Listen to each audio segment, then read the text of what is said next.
പുഴയിലേക്ക് ഇറങ്ങി കുളിക്കുന്നതിനിടെ ആദ്യം വെള്ളത്തിലേക്ക് ഈ സംഭവത്തിൽ വീണുപോയത് കുട്ടികളാണ്. ഇവരെ രക്ഷിക്കാൻ ഇറങ്ങിയതാണ് ഷാഹിനയും ഭർത്താവ് കബീറും.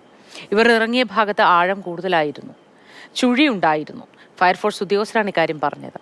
എന്നാൽ മുങ്ങി മരണങ്ങൾ പതിവായി ഈ പ്രദേശത്ത് മുന്നറിയിപ്പ് ബോർഡുകളോ നിർദ്ദേശങ്ങളോ ഇല്ല എന്ന് നാട്ടുകാർ പറയും.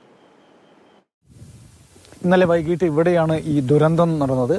ഈ ഭാരതപ്പുഴയുടെ ആഴം കൂടിയ സ്ഥലമാണെന്ന് കാണുമ്പോൾ നമുക്ക് മനസ്സിലായത് ഇതൊരു അപകട മേഖലയാണെന്ന് നമുക്ക് കാണുമ്പോൾ പ്രത്യക്ഷത്തിൽ മനസ്സിലാവും. പക്ഷേ ആഴം ഉണ്ട് എന്ന് നമുക്ക് തൊട്ടടുത്തൊരു തടയണ പോലെ ചെറിയ ഒരു കല്ലിട്ട് കെട്ടിയിട്ടുണ്ട്. അപ്പോൾ അതിൽ നിന്ന് തന്നെ കുത്തിയൊലിച്ച് വരുന്ന അവിടെ ആഴം കൂടുതലുണ്ടാവും. അതിപ്പോൾ വൈകുന്നേരം ആയതുകൊണ്ട് തന്നെ അവർക്ക് കാഴ്ച ഇപ്പോഴത്തെ രാവിലെ തന്നെ നമുക്ക് മനസ്സിലാവുന്നില്ല വെള്ളം എത്രത്തോളം ആഴം ഉണ്ട് എന്നുള്ളത് മനസ്സിലാക്കാൻ കഴിയില്ലെങ്കിലും വൈകുന്നേരം ആകുമ്പോൾ തീർച്ചയായിട്ടും ഇത് അറിയില്ല. അങ്ങനെ അപകടത്തിൽപ്പെട്ടാണെന്നാണ് നമുക്ക് മനസ്സിലാക്കാൻ കഴിയുന്നത്. ഇന്നലെ നാട്ടുകാർ പറയുന്നത് ഇവിടെ ഒരു അപകട ബോർഡൊന്നും സൂചനാ ബോർഡൊന്നും അപായ സൂചനാ ബോർഡൊന്നും വെച്ചിട്ടില്ല എന്നുള്ളത്. പുഴയുടെ എല്ലാ ഭാഗത്തുനിന്നും ആൾക്കാർ ഈ വശം ഇപ്പം നമ്മൾ നിൽക്കുന്ന വശം തൃശ്ശൂർ ജില്ലയും അപ്പുറത്ത് എതിർവശം പാലക്കാട് ജില്ലയുമാണ്. രണ്ടു വശത്തും ആൾക്കാർ ജനവാസ മേഖലയാണ്.